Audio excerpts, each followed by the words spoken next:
بسم اللہ الرحمن الرحیم الحمد للہ رب العالمین والصلاة والسلام علی اشرف الانبیاء والمرسلین وعلی اہل بیتہ الطیبین الطاہرین۔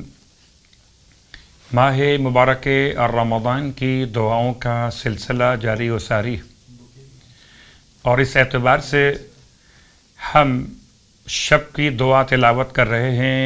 دعا دن کی تلاوت کرنے سے پہلے 11ویں شب کی دعا تلاوت کرتے ہیں۔ بسم اللہ الرحمن الرحیم۔ اللہم انی استأنف العمل وارجو العفو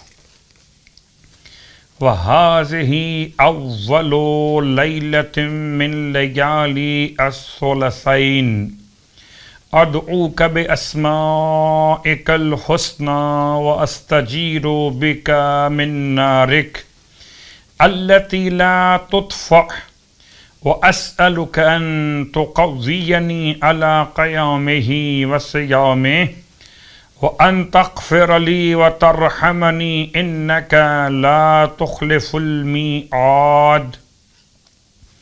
اللہم برحمتک التی وسعت کل شیء تتم الصالحات وعلیہا اتکلت وانت الصمد الذی لم یلد ولم یولد ولم یکن لہ کفوا احد۔ صل علی محمد وآل محمد، اغفر لی وارحمنی وتجاوز عنی انک انت التواب الرحیم۔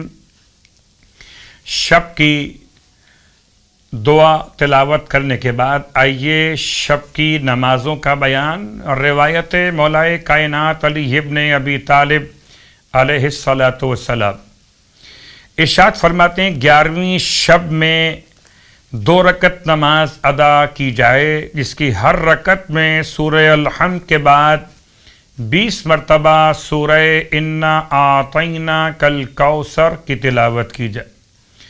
مولا کائنات علیہ الصلاۃ والسلام ارشاد فرماتے ہیں اگر کوئی شخص یہ نماز پڑھتا ہے تو اس دن شیطان کی تمام تر کوششوں کے باوجود بھی وہ نمازی گناہوں کی طرف نہیں جا پاتا۔ خداوند عالم ہم سب کو شیطان کے شر سے محفوظ رہنے کی توفیق عطا فرمائے۔ اب آئیے، جب شب کی دعا اور شب کی نماز اور اس کا ثواب آپ نے سماعت کر لیا، تو اب آئیے 11ویں دن کے روزے کا ثواب سماعت کیجیے۔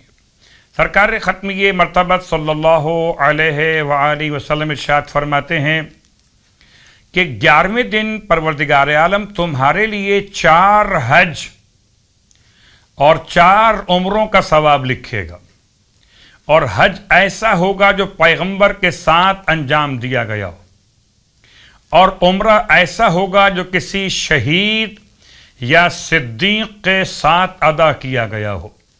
پروردگار ہم سب کو حج بیت اللہ الحرام اور عمرے کی سعادتیں نصیب فرمائے۔ اور اب دن کی دعا، 11ویں دن کی دعا۔ بسم اللہ الرحمن الرحیم۔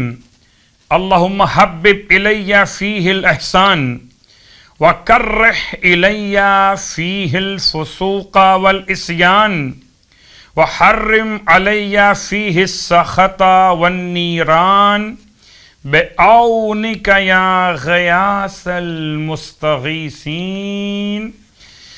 اور اس کے ساتھ ساتھ پھر ایک خاص نماز کا تذکرہ۔ اور آج جو نماز آپ کی خدمت میں بیان کی جا رہی ہے، اس نماز کا نام ہے نماز انتقام الظالم، ظالم سے انتقام کی نماز۔ اس کا حوالہ بھی کتاب مکارم الاخلاق سے کہتے ہیں کہ وضو کرنے کے بعد 2 رکعت نماز بجا لائی جائے بطریقہ نماز فجر، اور نماز گزار نماز پڑھنے کے بعد اپنے ہاتھ کو سر پر رکھ کر زیر آسمان یہ جملہ تلاوت کرے: بہت آسان سا جملہ ہے، اللہم رب محمد و آل محمد صلی علی محمد و آل محمد و اہلک عدوہم. اور پھر اس جملے کی تلاوت کے بعد پروردگار عالم کی بارگاہ میں اپنے دفاع، اپنے تحفظ کی دعا مانگے کہ خدا اسے ظالم کے شر سے محفوظ فرمائے، اور جس نے اس کے خلاف کوئی ظلم کیا خدا ان سے انتقام لے. پروردگار تمام اہل ایمان کو ظالموں کے شکنجے سے نجات عنایت فرمائے.